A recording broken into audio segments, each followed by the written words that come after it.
Yes, yes, yes, ladies and gentlemen, this is the most dangerous podcast in sports entertainment. I am America's most dangerous host, Krishan the Don. You could follow me on X at Krishan the Don. This is the second time actually the third time I'm trying this. This one looks a lot smoother. I'm moving, nice frame rates, nice FPS going on here. All right, I'm here to do some catch up. I haven't been on in a couple weeks. Not a couple weeks. I haven't really been on that much this week. So I'm here to catch up. I've actually just missed, I think, like three shows counting the PLE. So I'm gonna catch up on some things. I'm gonna kind of be all over the place here. I'm going to have to get into the Odyssey Jones thing also. So there'll be some news. I'm kind of getting into that only because it ties into active storyline that's going on. And he was part of my prediction, some of my predictions on this card before I knew he was actually going through the ringer. So we'll get to that. But hope all is well with everybody out there in YouTube land. Let me just see where I'm going. Let me get my bearings here. Sorry, I tried this a couple times and my stream was really choppy and really weird, so I had to toy with some of my settings, and I didn't even think this was going to work. So it looks like we are all good. Again, I'm moving nice. So let me just, like I said, get my bearings here, reset a little bit. Talk about Raw. The Raw that just passed. And then with some of the stuff, because I missed Bash in Berlin, I'm going to sort of tie in my, I guess my predictions of, not my predictions, but my review of Bash in Berlin a little bit with this Raw review. So, let's get right to it. Now, I think this was an episode of Raw because I bash Triple H's horrible booking all the time. The thing about Triple H's booking, though, is that it takes a couple weeks before you realize it's a piece of shit. If you're not really onto him, like people like me, other people who are a little more astute in wrestling storytelling. But this was one of those weeks that I think Triple H's storytelling and his booking, his shitty booking, really caught up to him. And I'm going to get to all that with a couple of these segments. But before I get there, I just did want to talk about this new commentator. Got a new announcer there on the Raw team. A man by the name of Joe Tessitore. He comes from the sports world, the ESPN world, and all that type of stuff. He's an actual sports commentator. I did a little bit of research on the guy. But yeah, I it's his first week, so take all that into consideration. Even my my criticisms of him, I was still going, all right, it's his first week. We've seen way worse their first week, and people get better after that. So all my criticisms, take that into consideration, that I am thinking that. But I felt like he was a little too stiff for wrestling. Even for playing the straight man, the stiff guy, well, not the stiff guy, the straight man has to be a little bit more animated than a straight man would be in regular sports, where it's like you have the guy who's with Charles Barkley. He has to be a little more professional, but with wrestling, it still has to be dialed up a little bit. That professionalism, but dialed up. And he's doing too professional, too sports commentator like, and it's coming off a little too stiff for wrestling. But But yeah, too much of a sports commentator. He needs to figure that out a little bit. But he does have a really great voice. He has a great delivery. He actually does know the moves. You can tell he's been either a fan for a long time of wrestling, or he just did the Bob Costa thing and fucking just studied all night before Raw. And he's really good at play by play. So and here's another thing, another positive, is there's no goofy fucking jokes or laughing at inside jokes like goddamn Michael Cole and Pat McAfee, or laughing at shit we can't even see. It's not even on TV. Like Cole was like saying to Wade Barrett, which by the way, Wade Barrett and Michael Cole, one of the worst fucking commentating teams I've ever seen. They're just like, sorry, not Wade Barrett. What do you call? Or sorry, Wade Barrett. Again, I'm all over the place. Fucking didn't know this was gonna start. They're actually one of the better commentary teams. I thought they actually worked very well together, better than Pat McAfee. I was saying Pat McAfee and Michael Cole are one of the worst commentating teams. They just really make me sick, and they cringe me the fuck out with their shitty dad humor, and not even like funny or clever dad humor. But they're always like, they're laughing at shit that you can't even see. They're like laughing at like stuff that's going on the commentate. Like a fucking roach will go by and they'll like, look at that roach. I'm like, what the fuck are you saying that on TV for? That didn't really happen. I'm just being sarcastic, but facetious. But there was one point on Bash in Berlin where he yells at Wade Barrett for unplugging the monitor. He's like, great, we can't see anything. It's like, did you need to do that? Just fucking signal to a ring guy to fix the monitor. Jesus. But yeah, this new guy, Joe Tessitore, he has this way of delivering things that's just like not at all hype enough. And it's almost, it was infuriating how lack of hype he had in some of the things he was saying. There was a point when CM Punk was coming out, and they have the moment where the crowd is just kind of chilling, and then the music hits, and you get the big pop. And before the music hits, Joe Tessitore goes, the crowd is expecting something special. And then the music hits, and then he goes, and they just got it. Literally, that's how he fucking delivered it. Horrible. And this is what I think I got it mixed up with, is that he doesn't have good chemistry with Wade. I don't think him and Wade Barrett have really good chemistry. They just don't play off of each other well. And maybe that's, again, first week jitters on his side and then Wade Barrett trying to feel him out. But there was like, a weird chemistry between the two. I don't think it's like they never met. Maybe they didn't meet before that. But you'd think they did. You'd think they'd be in some kind of meeting, some kind of conversation before. But yeah, there was another part where he was quoting Pat McAfee because there's McAfee goes on about when Braun Strowman comes out, he screams he's one big son of a bitch, and he quotes him and he goes, yeah, this is one big SOB. And that's literally it.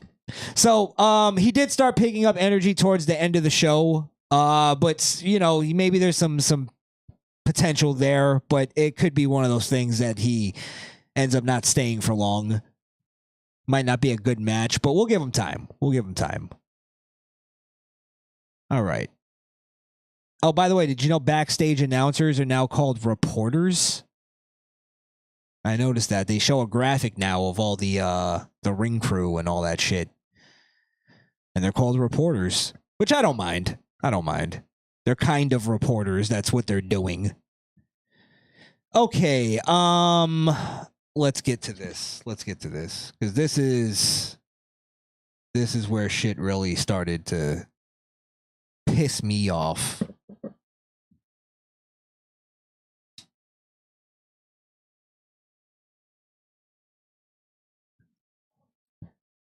Yes, folks. Yes, time for get him the fuck out of here. And I've reached that point. With Rhea Bloody Ripley. Get her the fuck out of here. I'm tired of it. I'm done with it. I tried to get into it. This whole face turn.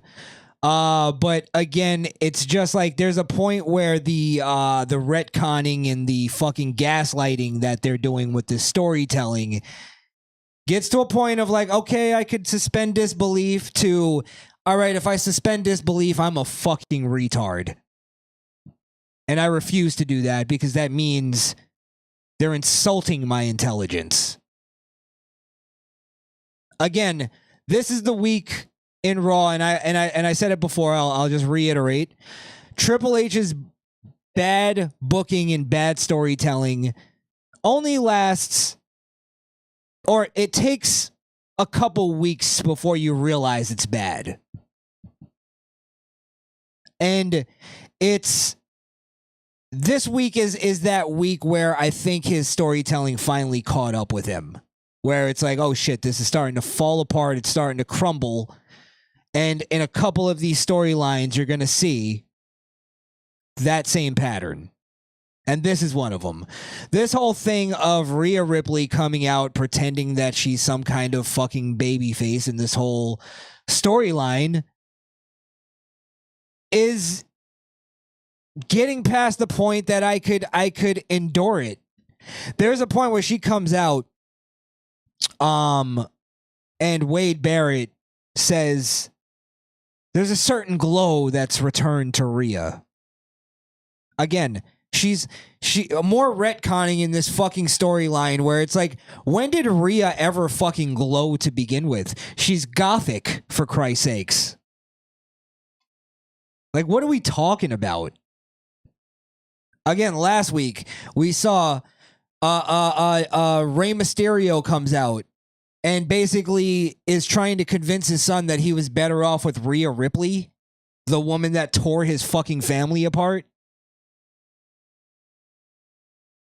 This whole episode was a gaslighting of, if you watched the beginning of this storyline, or if you've been following this storyline from the beginning, they're making you a fucking idiot for remembering anything.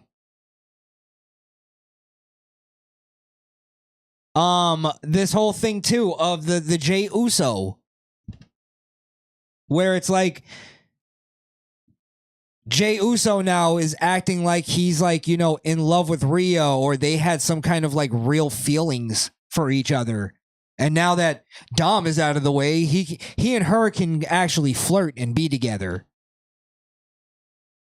And it's like, in storyline, from what I remember, is that Rhea Ripley was kind of using Jey Uso to make Dom jealous and to sort of like get him to do things like, and I think a lot of times were against Jey Uso.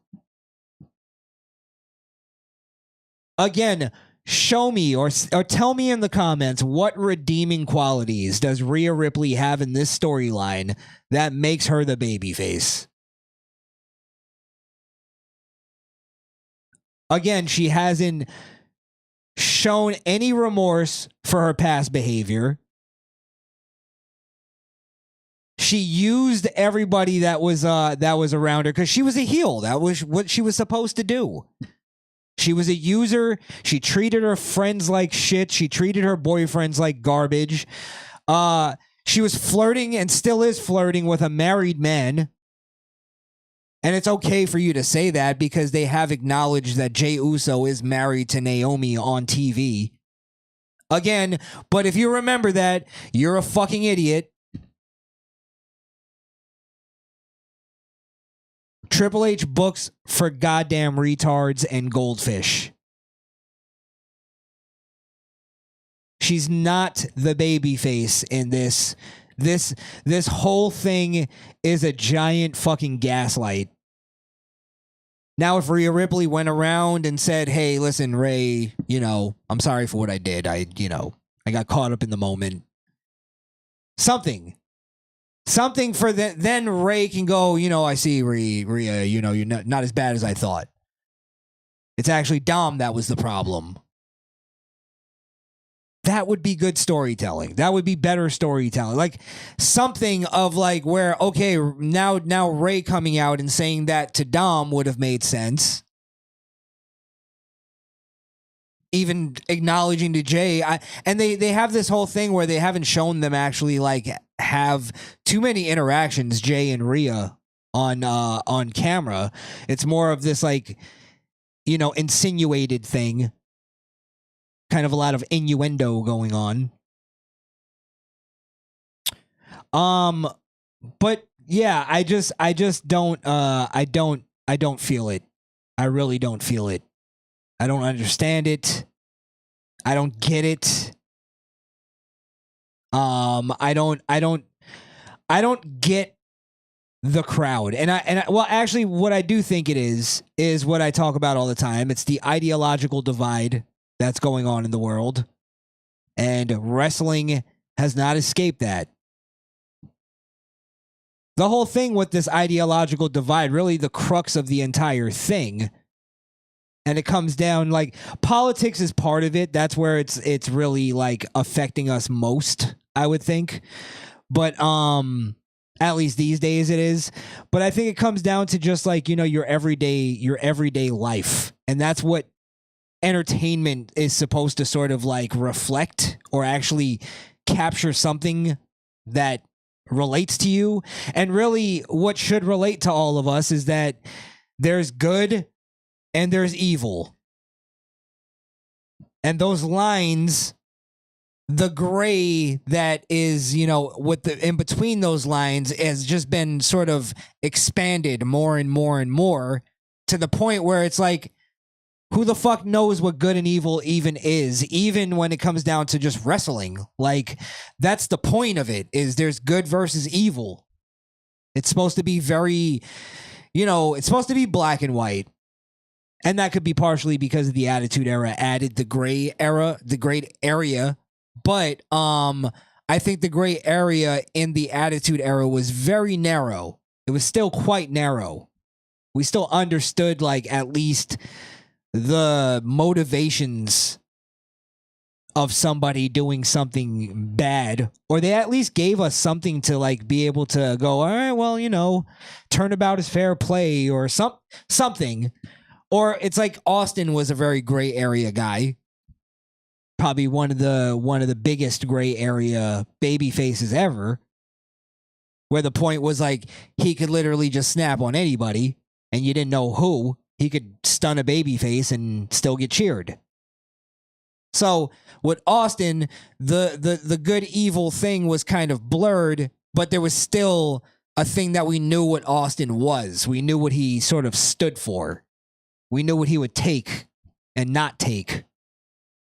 So maybe for him the lines were blurred, but we at least appreciated that he understood there's good and evil. You know what I mean? In his character, obviously. But I think that ideological divide has just been, wedged. And again, the gray area has just been widened. And I think it's also because, I guess you can't these days. They see that as a baby face. A woman basically dominating and treating her boyfriend like garbage, and then he finally stands up and says, "Get the fuck out of here. I'm going to get a new broad." They'll look at that as the evil thing because he's a evil man. And women can do no wrong. So yeah, I think there's a lot of that kind of involved in this whole thing, and that's why I don't get it, because I'm more of a traditional old school person when it comes to especially when it comes to relationships with women. And these new fucking feminists and bitch ass soy boys who are writing this horse shit. And let's be honest, Triple H is a bitch ass soy boy. He's not some dude that stands up to his wife. Are you kidding me? His wife is the whole reason he's in the position that he's in. So of course he's a bitch when it comes to women. Yeah. So that's where I think all of that is coming from. And here's another thing, because they had the whole match with the Judgment Day. Judgment Day loses again. You know, they had where the Jey Uso teams up with fucking Damian Priest to take on the Judgment Day. And, you know, again, the Judgment Day gets treated like total fucking scrubs. Like, you know, they can win something. They're getting slapped the fuck around. It's like, you know, what I'm realizing is they're all starting to act like Dominic. Cowardly, running away, bumbling fucking fools. Now I get it, there was an element to all of them, you know, having that, but they're amping it up where they're just idiots. They're idiots. They had this big new like reveal of the new Judgment Day, and it's like, this did nothing. It's kind of reminding me of that Batman movie where every villain started acting like the Joker. Where like Two-Face and fucking the Riddler would just be laughing maniacally for no reason and jumping around. And it's like, you're not the Joker. Stop. That's kind of how I feel. They're all acting like Dominic. They're all acting like bitches. Dominic should at least have like, for instance, Finn Balor. Why is he acting like a bitch? I get JD McDonough. But yeah, it's just they're really I don't see why there's even any more matches between the Judgment Day and Rhea and Damian. It's been like they just been getting slapped the fuck around. Okay. Well, that's how I feel about this whole Rhea Ripley thing. I'm done with her. I'm done with her and her fake horseshit. Oh, here. I'll give you an example. Oh, wait. Hold on. Give me a second. This happened after Raw. Oh, wait. There's no sound. Well, sound is coming from here. Jesus. Give me a second. Let me see if I can fix this. La-di-da. Don't forget to like, share, and subscribe.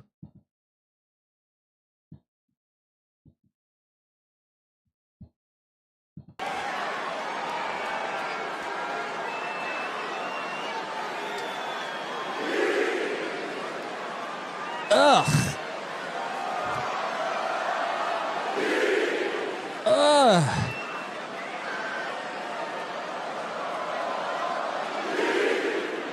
Oh, the cringe. The cringe. Fucking enough. Enough of the fake horseshit. All right. Well, that's my get him the fuck out of here. Get the hell out of my ring! Get him the fuck out of here. Okay. Let's see, what else do we have here?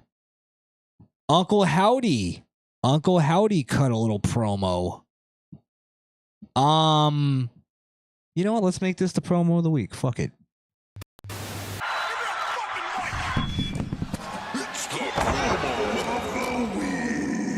Burger after burger after burger. Jumpy, beep, beep. Promo of the week.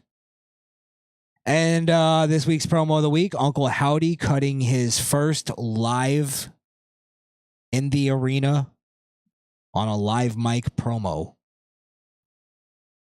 At least I'm pretty sure this is the first one. Somebody fact check me if I'm wrong, but I'm almost 100% sure of that. And this is something I've been talking about for a while, is WWE's overprotection of talent Them not letting their guy, and I guess you can consider this one of those moments, but not letting their guys go out there and dangle a little bit and kind of feel the pressure and cut a bad promo. And it's almost like a comic going on stage. Sometimes they need to go through that moment of getting booed and getting heckled or whatever to get better at it. So I think that there's a lot of that missing from wrestling, especially WWE, specifically WWE, is they protect their guys a little too much. But this promo wasn't good. Wasn't good. I would almost say it was pretty fucking bad. And partially, I blame WWE for not giving these guys, and I said they should have done this a while ago, is have these guys cut an in-ring promo altogether.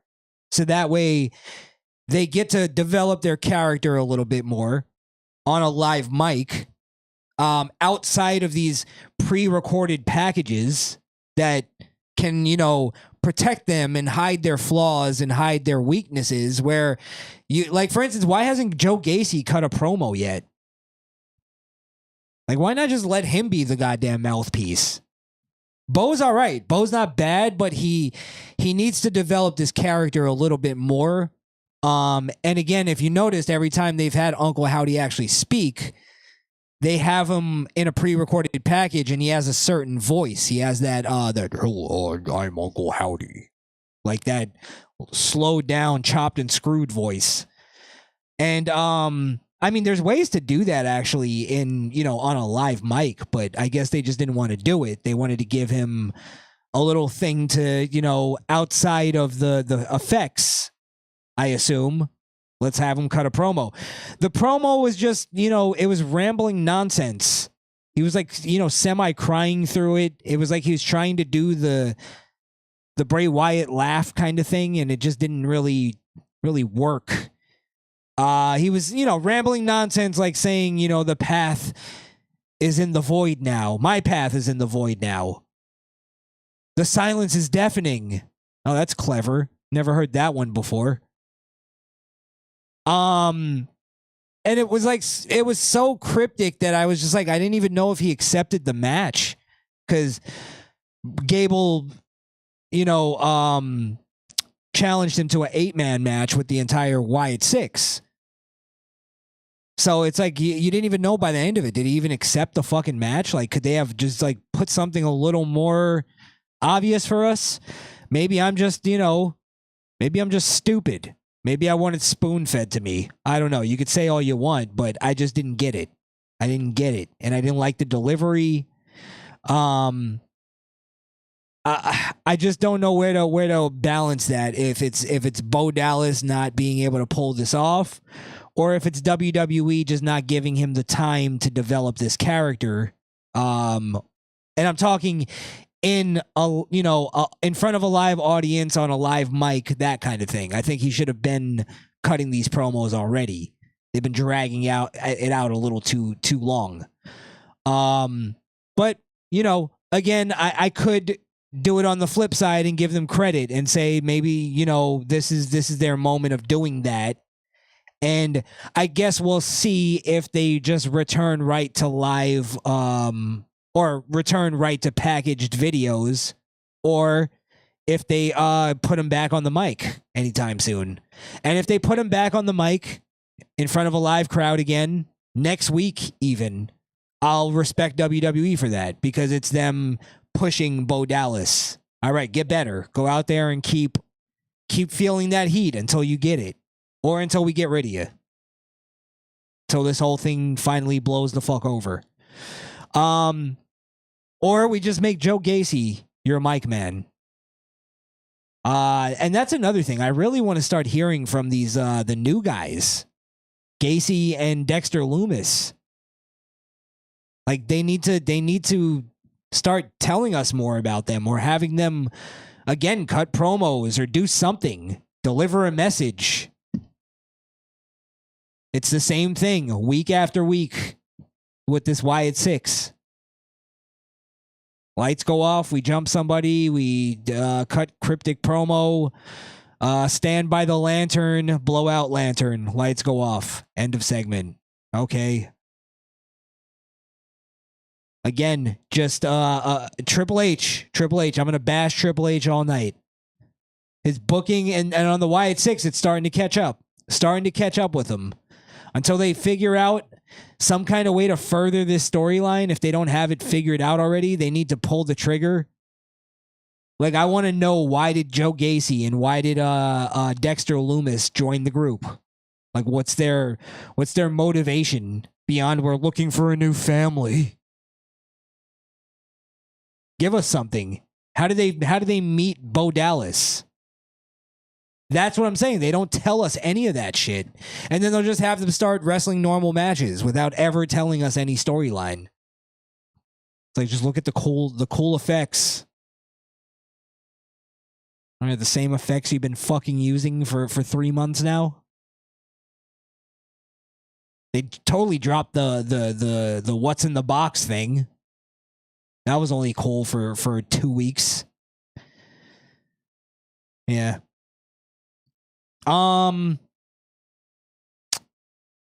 Yeah, I guess, that could be the promo of the week there. And it's not for a good reason again. I'm looking for somebody to cut a good fucking promo. And not like, oh, that was good. And that entertained me for a moment. I'm talking something like, when's the last time we had a really good promo where it just shut down everything? Where the next day we were all going crazy about the promo. We haven't had that in quite a while. I would think MJF's "You Fucking Mark" promo to Tony Khan. But that was more like, that got us going because of the backstage kind of thing. The backstage story that was going on there. But I don't remember anybody, like, for a while cutting a really great promo. Yeah. So hopefully we'll have a good promo of the week someday. But I'm starting to find them to be few and far in between. So that was this week's promo of the week. It's the promo of the week. Burger after burger after burger. It's jumpy, beep. Okay. Let's see. I guess CM Punk Drew, I could touch on that real quick. I guess they're going for their blow-off match. They're 1-1 right now. So we're going to have the final blow-off match of their feud here. I guess I could just, kind of question what kind of match they'll have, because it can't be a regular match. Now, I thought, I was thinking like Russo for a second, where they were going to go with a bracelet on a pole match, or, some kind of stupid shit like that, because of this whole thing about the bracelet. But Drew McIntyre broke the bracelet, so that's pretty much the end of that, finally. And now they'll have their blow-off. They'll have their final match. I thought, maybe because they've been kind of doing this little, game of cat and mouse kind of thing, you need a good blow-off match. What better than a Hell in the Cell? I don't know. That could be a generic answer, but I don't think we've had a good Hell in the Cell in a long time, and I think maybe Punk and Drew can actually pull off a good one. At least a decent one. Who knows? I kind of want this feud to be over. I wanted it to be over before the Strat match, but what else can they have? Last man standing. Maybe they'll go that direction. I didn't really get any really inclinations or hints from anything that's been going on. Like, for instance, they started hitting each other with belts, and or CM Punk started hitting him with a belt, and that kind of became the Strat match thing. So there's not really anything that I'm seeing where I go, okay, this is what it's going to be. But it's got to be sort of, they got to have a like a good blow off to this fucking feud. Give us some reason to have watched it. So I'm gonna stick with Hell in the Cell. I think Hell in a Cell is gonna be the way that the way they end this feud. And also Wade Barrett is kind of getting involved, which is interesting to me.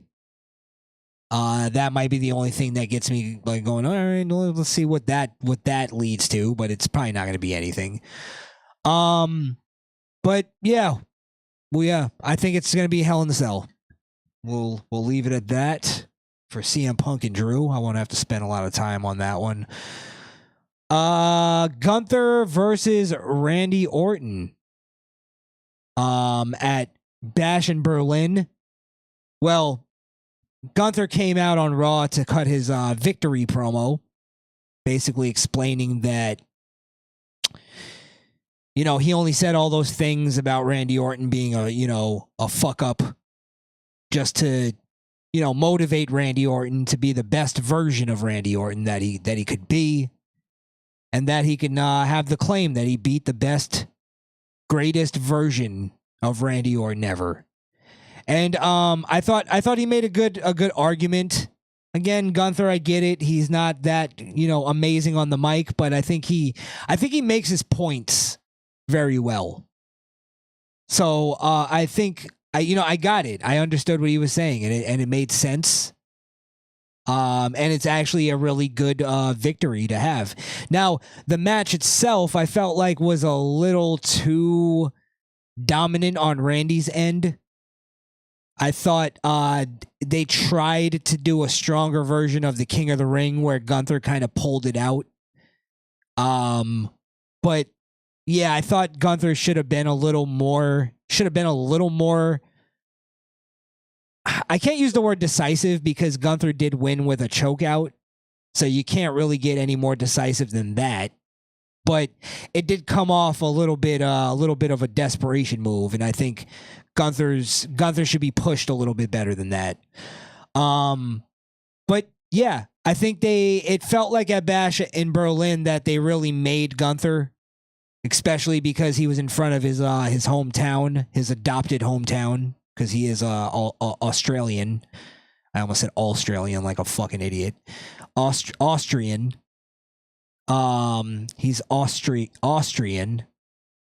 But yeah, so I feel like Gunther got made. He got made. Randy Orton did a very rare thing where he showed respect to Gunther. There was a point where they were showing Randy Orton basically like kind of hunched over, looking like he was a little, you know, not washed up, because I won't say that. He didn't look washed up, but he looked defeated. He was defeated.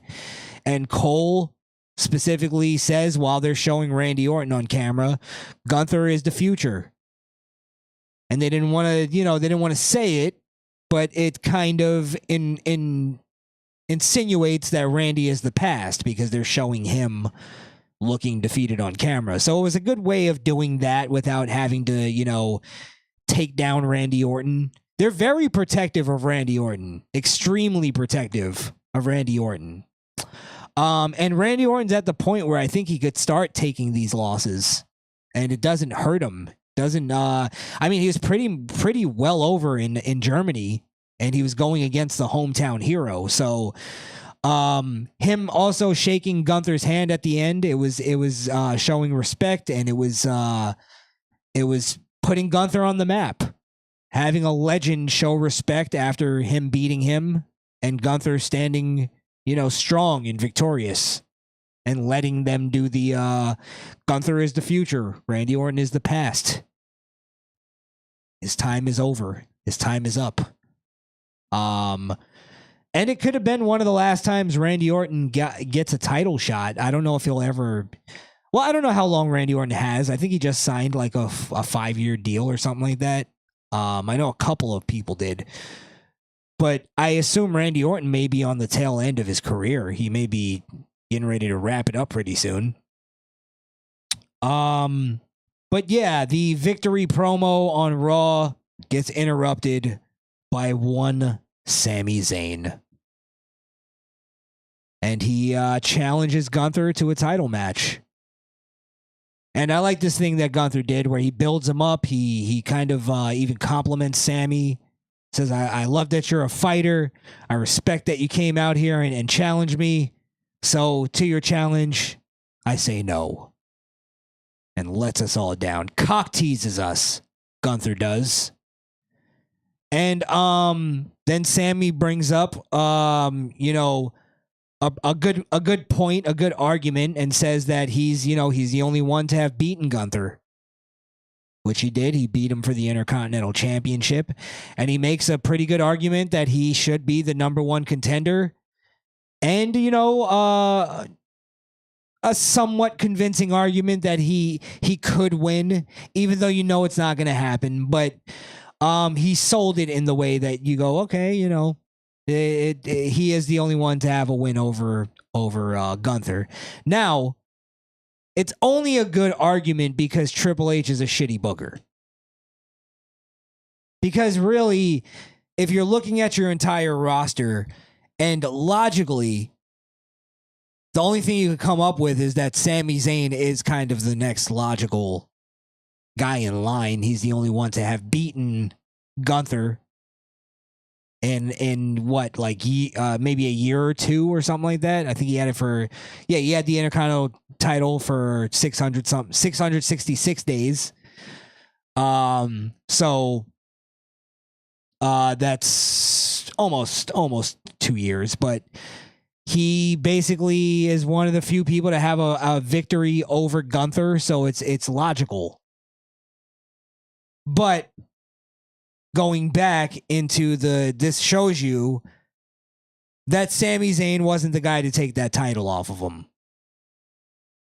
Because it's like, what is Sami Zayn is the only logical guy?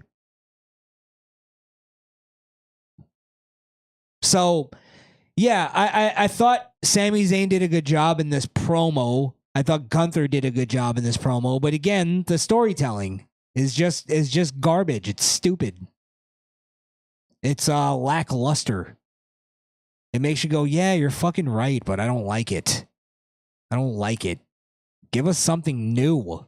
Sami Zayn versus Gunther again? Oh, it's different because they're doing it for the title, the world title. Okay, it's not fucking Austin Rock. Let it go.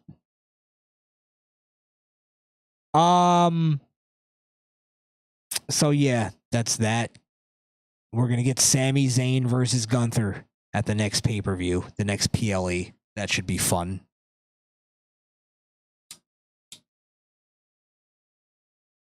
A fucking fluke WrestleMania match.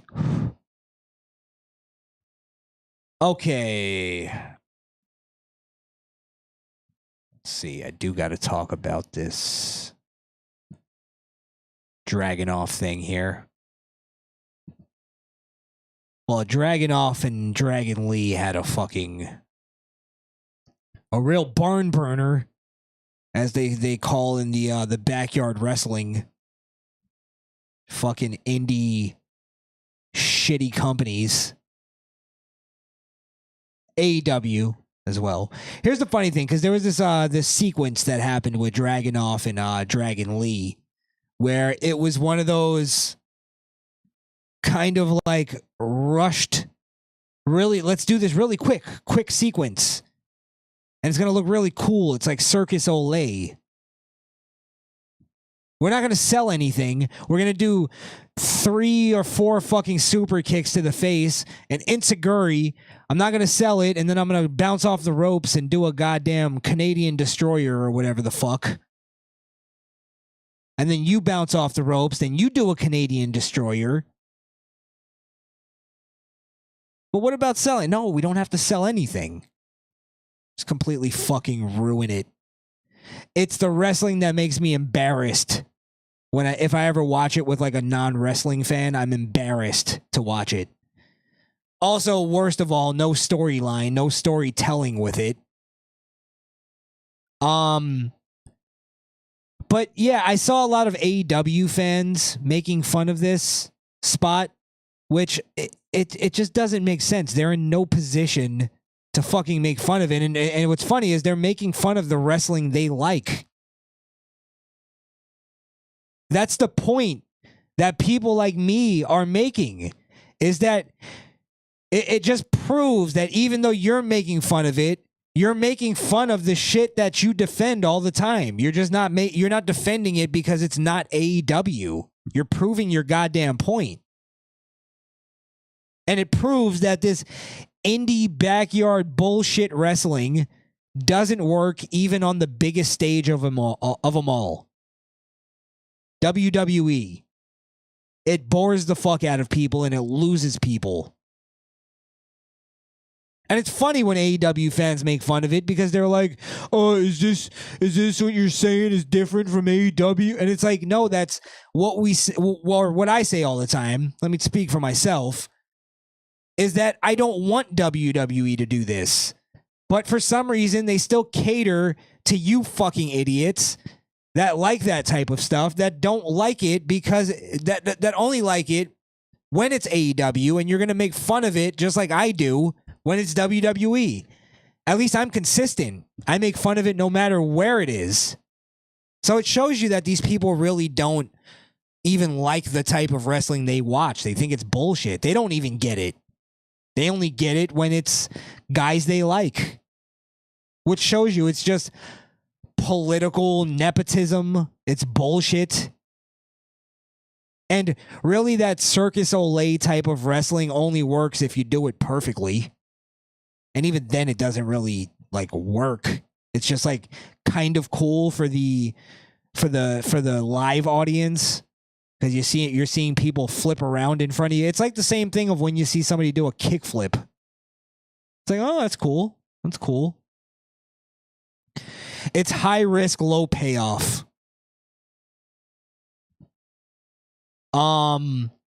But yeah, I hate that type of wrestling. So all the AEW fans that are making fun of this, I agree with you.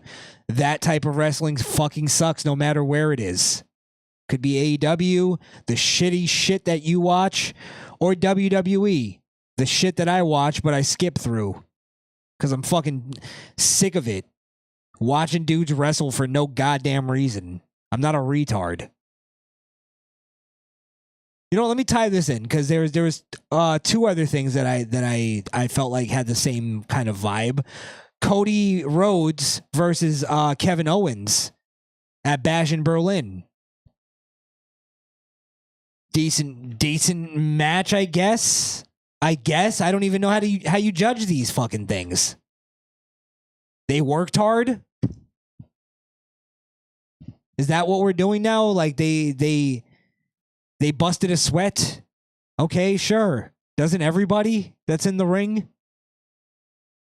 But the match was completely ruined by the end of it because they had 50 fucking false finishes that diminished the ending. So by the time they finally had the final pin, it was like, oh, okay, that's the end, I guess. Like I thought it was gonna be another false finish. But it was so many times that they tricked you that they it's like no matter what, it's like could be a card trick. If I do the same card trick over and over, you're gonna be like, oh, all right. Okay, get to the final like part of the card trick. Give me the final ta-da. And if you do it enough times, people are gonna be like, all right. And then when you finally do the ta-da, they're like, okay, good, it's over. And that's how I felt that match ended. It kind of ended with like a, oh, it's over. Okay. Another one was Andrade versus Carmelo. How many times are we going to watch these guys wrestle for no reason? No story. Other than they're trying to be better than each other. All right, how does that make them any different from anybody else on the roster? Why is Carmelo and Andrade, why do they see each other as each other's like step up? Or like I have to beat this guy to prove I'm the best. The best at what? The best flippy do guy? I could do the best corkscrew moonsault. And that's another thing. They're doing these fucking corkscrew moonsaults and these goddamn. There's one point he Andrade, I think it was. He does a moonsault, lands on his feet because Carmelo rolls out of the way. Then he does a second moonsault, and again, great athleticism, but he completely misses the second moonsault. Does a corkscrew, completely misses the corkscrew. And those are the moments that they shouldn't be selling, but then they fucking sell that. There's a point where they do a Spanish fly, and you can see there's like a fucking good 15 seconds of them both going like, all right, let's get our balance. Hold on. He holds him up. He holds up Carmelo. It's like, let him fall. You're wrestling him. Fuck him. And then you see them count even. All right, 1, 2, 3. Do the backflip. You do a front flip so you can do complete the Spanish fly. And it's like when you go back to the Dragunov Dragon Lee sequence that completely fucked up. You realize that a lot of it is just they're so trying to like get through it so quick and so fast that when they do fuck up, it's like a domino effect. It completely ruins it where they're like, oh no, I got to do the loop around again. It's like, how about you go, okay, the spot's fucking dead. We fucked it up. Let me grab him. Back in the day, they would grab him from the back and then wrestle him down, and then have him in like a resting position where they would go, okay, let's reset. But they have this script that they have to follow. Oh, we fucked up the line. Now we can't capitalize, or we can't revamp this whole sequence. And that's what I'm talking about, is like the perfection in wrestling kind of annoys me. Sometimes I do like to see a fuck up, but when you see them getting nervous and shit like that, it's like, oh God, it ruins the suspension of disbelief. So there's a thing, like guys like Andrade and Carmelo and Dragunov and Dragon Lee, they just need to slow it down a little bit. Take your time. And then, have your bursts. And then, again, take your time. They want to have these fucking 30 step chain wrestling sequences that it's like you can see them like saying it in their mind. It's like an actor that's trying to remember his lines. No selling, no nothing. It's just it's bullshit. It's boring.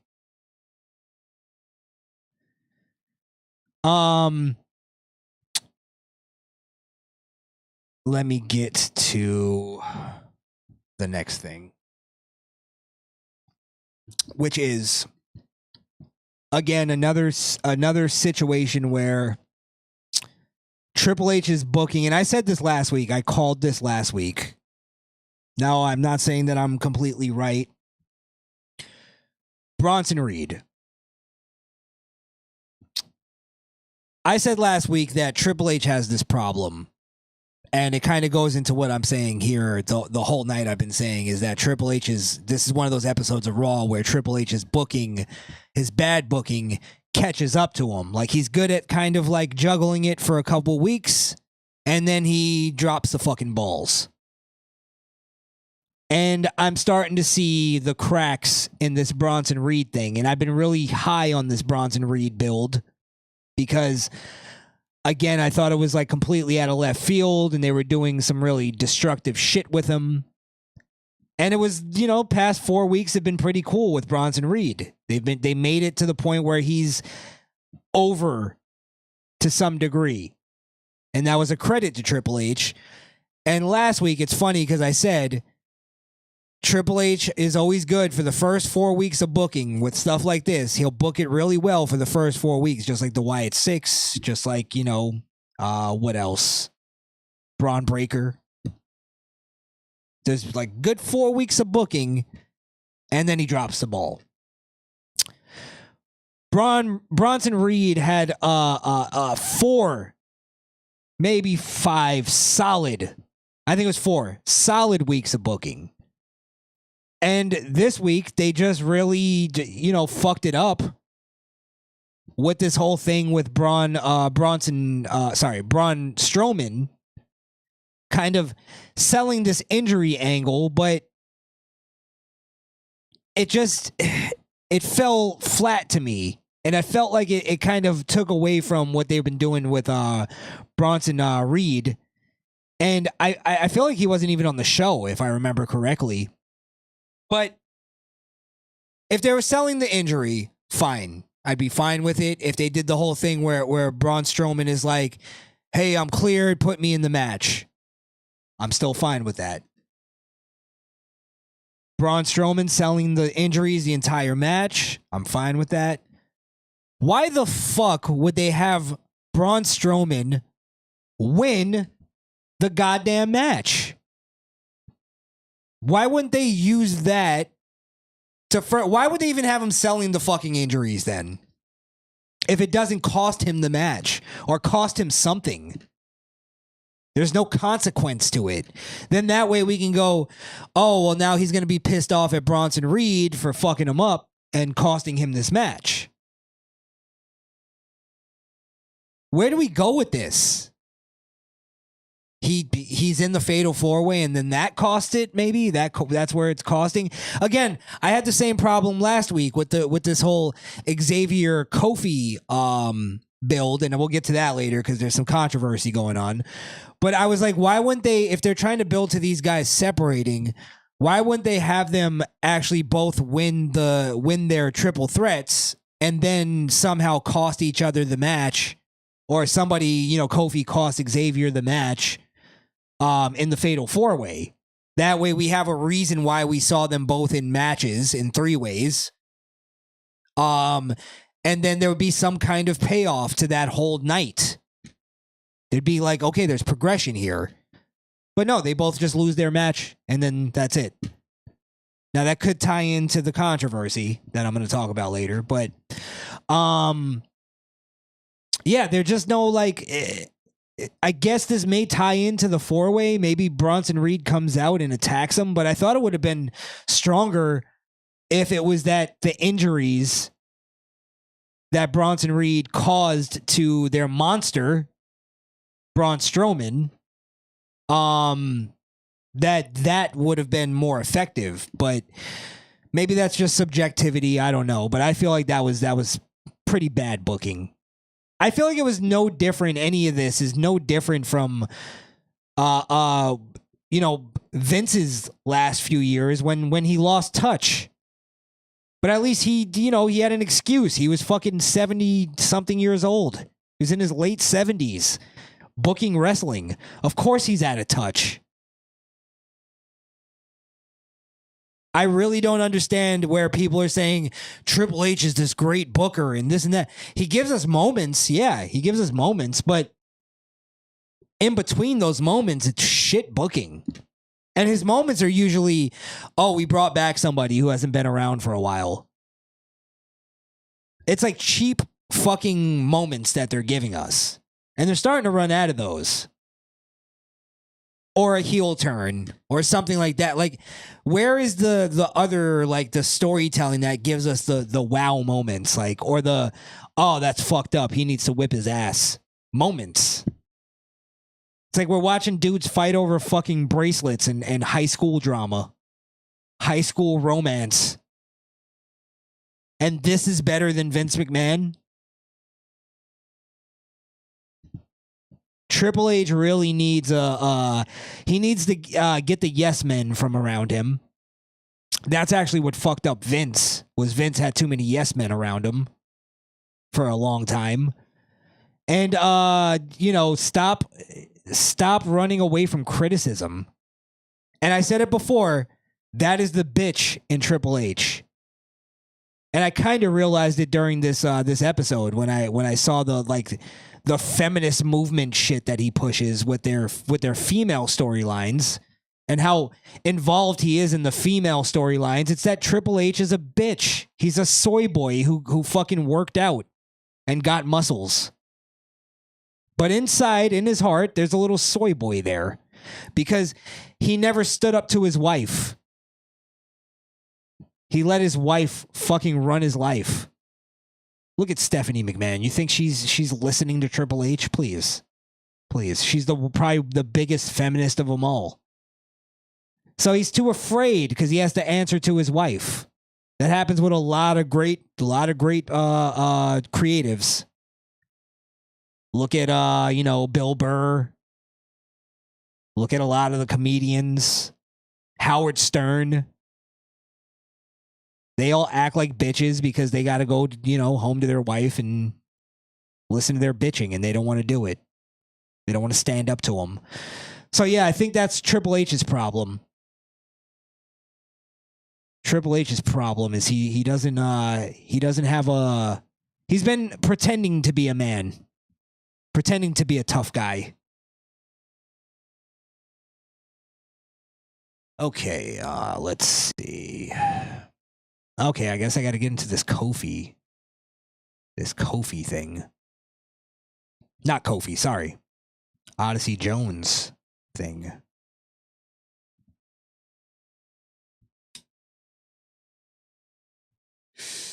Okay. Well, if you haven't heard, Odyssey Jones has been accused of some, some pretty scandalous stuff. He's been accused of domestic violence. Now, I did talk about earlier the whole Kofi Xavier split, that the story that was being told, and Odyssey Jones was actually a really big part of it. He was almost the catalyst to the storyline. So if you notice now, it seems like Kofi and Xavier have been put on hold. That whole thing, you haven't seen Odyssey Jones on TV. And then when I saw this allegation come out, I kind of clicked. I was like, okay, that's why. Now I saw this allegation come out pretty early. It's one of those few that I caught rather early. And at least I think I did. And the rumor right now is that Odyssey Jones has been fired from WWE because of these allegations. Now, I don't know if there's any confirmation as of yet by WWE. We'll go through some of the allegations to get actually a clear idea of what it is. But yeah, from the last time I saw before I went live, I saw there was no release yet by WWE. If there is one while I'm live or while I've been live, let me know. I'll go look that up. But yeah, more or less that storyline looks like it's been put on hold, and they may be going towards Kofi and Xavier getting a tag match, because that's the last I saw was Kofi was lobbying for a tag team title match with the Judgment Day. So I don't know if maybe that Odyssey Jones was supposed to be off of Raw, because I believe the allegations came out after Raw. So maybe he was supposed to be off of Raw, and there was, they were just kind of telling the backstage story, and, now it's put on hold, but we'll see where that goes as far as the on TV thing.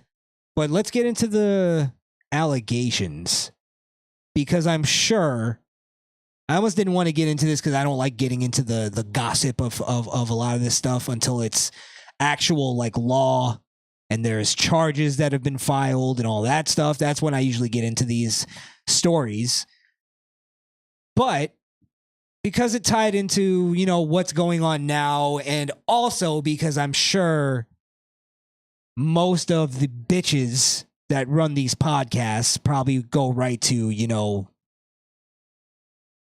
just like they cover the Vince McMahon story, they go right to he's guilty.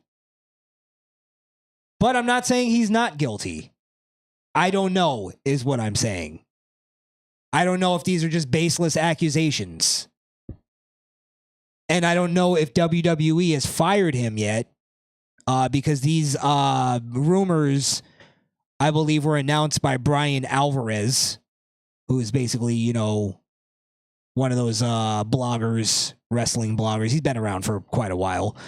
But yeah, I don't think he's like necessarily a credible source.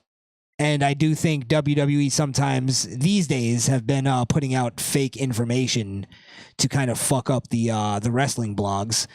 But again, let me keep an open mind. He could be right. He could be right. The rumors could be real. And Odyssey Jones could be fucking canned. Now, these are going to be the... I'll read them if you can't see them there. Let's see. This person with the social media account, The Truth About Odyssey Jones.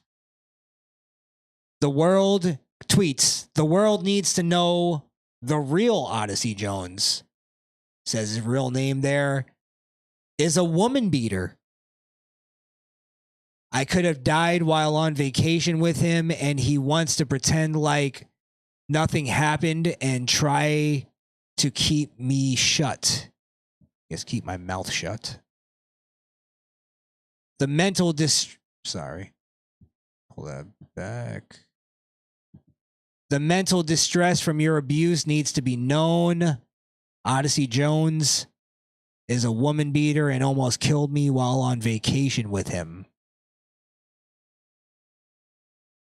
WWE on this is on a WWE post, by the way. Left me bruised up and with a slight concussion while on vacation for his birthday. Nothing but a woman beater, and I will no longer be quiet. Busy putting hands on a woman while on vacation and trying to keep me shut. I keep wording it that way. Kind of crazy like the bruises you gave me. Shocker. DNA all over it. Oh, okay. So they're claiming, I'm assuming it's a woman, right? Yes. Beating on a... Yeah, that's the whole crux of it. Jesus. I'm an idiot. Well, who knows these days, right? So this woman is like claiming that on vacation, Odyssey Jones beat her. Beating on a woman. Seen that one yet. Stay tuned. Claiming also to have DNA evidence. DNA all over it.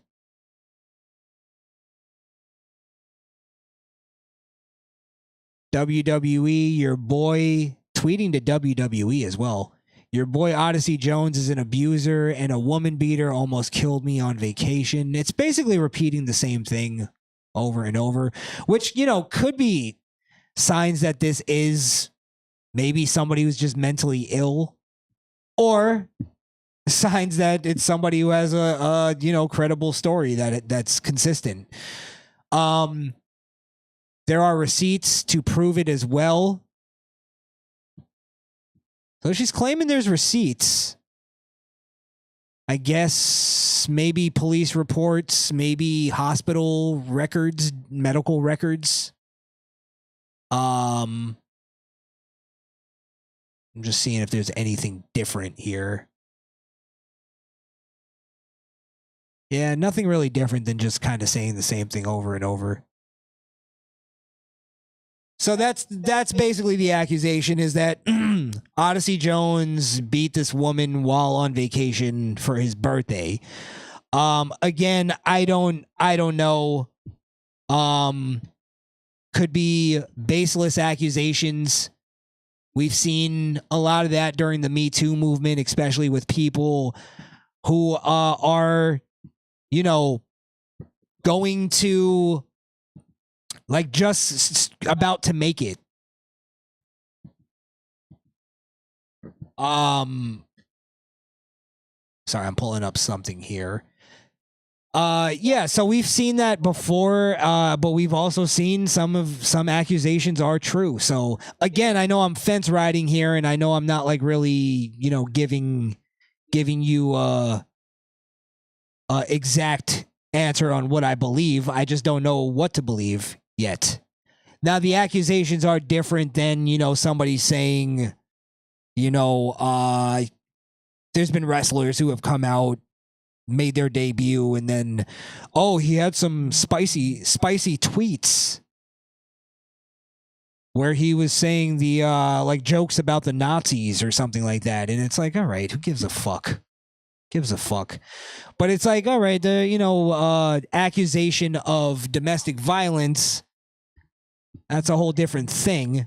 It's, accusations of rape, stuff like that, which, obviously that's not what this is, but I'm just saying it's kind of in the place of, okay, well, the woman is claiming that there is evidence. So I think as, reporters on this or podcasters on this, the best thing to do is just wait for more information. If she doesn't come out with more information, the burden of proof is on her. It's on the person making the accusation. The person who is being accused doesn't have to provide any proof. They only have to provide alibis or counter arguments or whatever. But if she's saying there's DNA evidence and she's saying there's receipts, that's how the black people say there's information out there. There's evidence that he actually did this. So let's wait and see. Let's wait and actually see. Now, it is interesting. WWE did. Well, if you see here, if you do search Odyssey Jones on their website, you can pull up everything he's been doing for the past few weeks. And pretty much 99 plus results for Odyssey Jones on WWE.com. Now, if you go over to the Superstar page and type in Odyssey Jones, well, let me just type in Jones. You'll see all the... That's where Odyssey Jones would pop up, but they only have, as you see there, Freight Train Jones and SD Jones. No Odyssey. Odyssey. Is it two S's? Odyssey Jones, nothing pops up. So he's not on their Superstar page. I did scroll through this to see. Also, I didn't see him. So they did pull him down off of their Superstar page. However, you can still find clips of him and footage of him. I don't think they necessarily pull down, past footage of wrestlers, because there's, obviously that'd be also pulling down New Day and Karrion Kross and Final Testament footage. So maybe they don't want to get rid of all of it, like every sign of him. I guess he's not Benoit, but I do get the feeling, though, that WWE may be waiting, like, on firing him, and I'll bite the bullet if I'm wrong on this, but I'm not 100% convinced he's exactly fired. I think they're just pulling it down, waiting to see.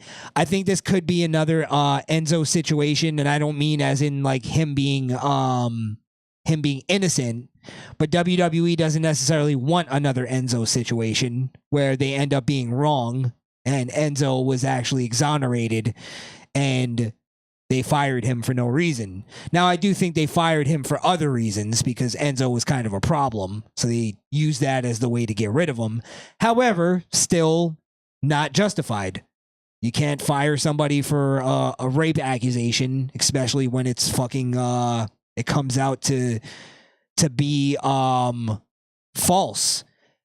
Now, WWE, I would assume, is no different from other entertainment companies. I worked in the entertainment business, so I know a little bit about this, where if you do sign with a company, a contract with a company, like let's say Disney, Nickelodeon, one of those kind of things, there are things called morality clauses where if you're not allowed to be,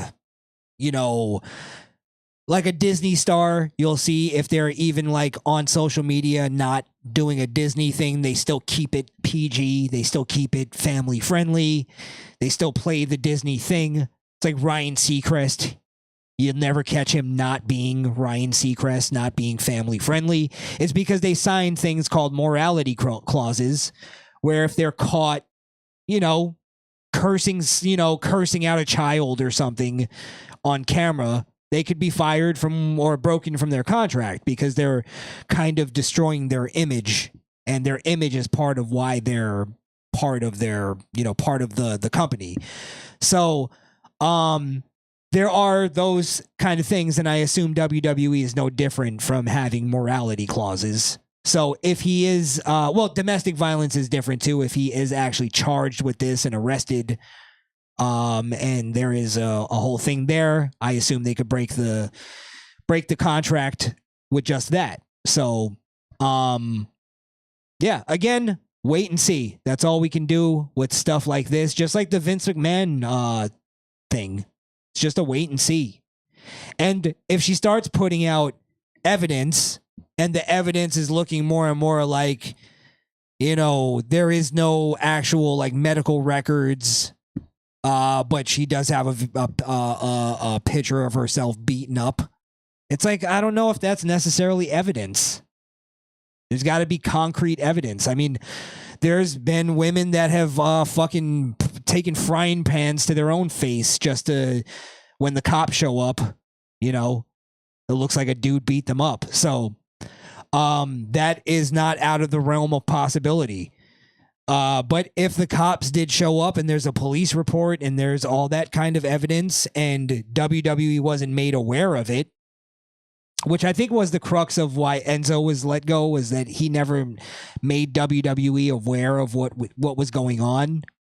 He just talked to his lawyers, and his lawyers said that it was bullshit. So he didn't tell WWE about it.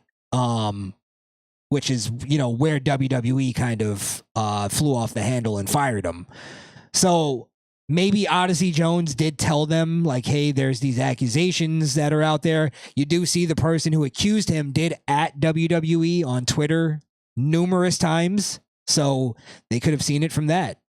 But yeah, I'm staying in the middle on this one.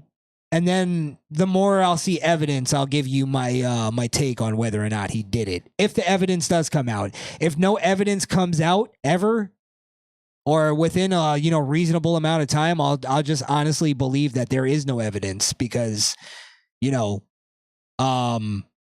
think if you were a victim of domestic violence and you're finally ready to come out and tell your story and expose the guy, then you'd be willing to sort of go through the whole thing, the whole process. So, yes, we will definitely see. I believe that's where I'll end it. I don't think I have anything else, unless you guys bring up anything that you want me to talk about. I see a couple people here on the live. Excuse me, I was reading while I'm a fucking idiot. I can't read and talk at the same time. I see Ben Get It in the chat there. Drop some more comments, everybody. Let me know what you're thinking. I'm just getting back into the swing of things here. I know I said that last week I was going to come back, but then I had some family basically surprise me and come into town. It's all good, though. All good. Love seeing my family. So I didn't get a chance to do Bash in Berlin. I wanted to do a live watch along, but I couldn't because they came in town for that weekend. So I actually watched Bash in Berlin pretty late. So doing a review was even kind of out of it, because I was like catching up on Raw and Bash in Berlin on the same day.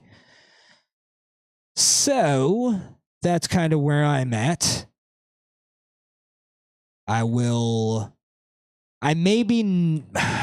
know if I'm going to be able to be doing the reviews of each show, so I may just compile everything into one big show and then separate doing like wrestling news or something into a separate show, because I do want to do like wrestling news with some other people, obviously Wonder, and then having Alex Coquito and the PUWF podcast. I don't know if you guys know them, but go check them out. Alex Coquito, a good friend of the Misfit Nation, friend of the Kayfabe Kartel. Actually, it's Rican Reactions. His old channel was Alex Coquito, but Rican Reactions on YouTube, on the YouTubes. Ben, get it in. What do you think about Braun versus Bronson Reed? That could be an interesting title feud. Yeah, I'm not mad at that idea. I'll be honest. Yeah, it's a good. It's just one of those things that I don't know if either of them at the point that they're at right now, either of them can afford a loss. I don't want to see Bronson Reed beat Braun Breaker, and I don't want to see Braun Breaker beat Bronson Reed. So that's the match itself. Sure, I'd like to see that. That'd be cool. But I don't know if anybody wins out of that. I don't know if that helps anybody at this point. At this point, I think they can, when they're ready to sort of pull the trigger on maybe Braun Breaker losing. Maybe Bronson Reed is a good guy to take the belt from him. So we'll see. But if you look at it, Bronson Reed, I'll be honest, when he took out Seth Rollins, I automatically thought, oh, they're just skipping, or they're pushing him right to the main event. I thought that's where they were going with it. Because he takes out a main eventer who was in a main storyline. He was one of the contenders for the world championship. So he was was he the first world champion? No, I already forgot. But yeah, he was. So Seth Rollins is a bona fide main eventer. I don't see Seth Rollins going down to the mid card. So I feel like, this is all a bit of a step back as far as where they were going with Bronson Reed. So putting him into the Intercontinental Championship, I don't know if that's even a good idea. They should just go right to the main event with him if that's where they were going with it. But yeah, I agree. The match sounds great. I just don't know what the outcome would be. Yeah. Said sounds reasonable to me. I think you were talking about my take on the Odyssey Jones thing. Yeah, I think that's the only reasonable way to kind of cover those things. And I think there's too many people who, they want to make a choice right away. Even the Vince McMahon thing. I just always hated the Vince McMahon hate. But the whole case itself, I stayed away from it for a minute before I, started seeing the evidence come out. And that's when I was like, yeah, I don't think Vince McMahon actually did it. Or I think it was more consensual. I think it was a consensual relationship. So now that's where I was kind of going with the Odyssey Jones thing, is like, you can't really make the consensual argument for, a beating. But these days, who knows? These fucking broads. Some of them like that shit. Not saying it's right to do it, even if she wants it, but I'm just saying. Yeah, and I think that's another thing. A lot of these people are they're too afraid when they're covering stuff like this. They're too afraid of backlash. Like, I'm going to be called a domestic violence abuser if I defend Odyssey Jones. Without that, or if the evidence comes out that it doesn't look like he's doing it or he did it, and I defend him, that's when people will start coming at me. And a lot of people can't take that backlash. They can't take it. They can't let it roll off their fucking shoulders. So they change their view to kind of appease the audience. They pander. So yeah, I'm not going to do that even on this thing. I'll take the middle road just because that's the reasonable thing. Makes sense. No evidence, nothing you can say. Just an accusation right now. All right, let me not keep repeating my fucking self. Guys, I do appreciate you watching along. I know I was a little shaky at the beginning because I haven't been on live in a week or so. But I also didn't know that this live was even going to work. But it looks pretty good. Video was playing good. Looks nice and sharp. All right. Don't forget to like, share, and subscribe. Get us in the algorithm. Even if you saw the live, when the live goes off, go ahead and comment on the live. Get the live going in the algorithms. All of that stuff really helps, guys. Comments, likes, it's all free support for what we're doing over here. A lot of people say your channel should be bigger. Just go ahead and share. Go ahead and like. It helps us out. It helps us get bigger. And what else do I have here? Oh yeah, that's the social medias there. That's for Misfit Nation. That's our other channel at Misfit Nation. If you want to get into the politics of things, life and whatnot, you can get at us over there. If you want to support, you can buy us a coffee at buymeacoffee.com/misfitnation. You can support monetarily. I like my coffee. And if you want to support, but in a different way, you can buy some merchandise at shopmisfitnation.com. There's a couple Kayfabe shirts over there. We'll have some more wrestling content over there as well at some point. And that should be it. I think that's everything. I think I got all the promo in. By the way, we will be doing a show on the main channel, Misfit Nation, on Friday night. So go ahead and check that out if you want to join us. Open the phone lines, have you guys call in. I got to do a phone line episode with this one day. Test it out, see if it works, see if you guys want to call in to talk about wrestling. All right, guys, I am out of here. Again, shout outs to Ben Get It In, jumping into the chat. Shout outs to everybody else watching along, being little bitches, not wanting to drop a comment. I do appreciate you anyway, but I do appreciate Ben Get It In more than the rest of you. That's just how it works over here. You want me to appreciate your support? Then support! That's what I say. See? That's good gaslighting right there. Shout outs to you guys. Thank you. Much love. I'm out. Follow Krishan the Don at Krishan the Don on X. Fuck off.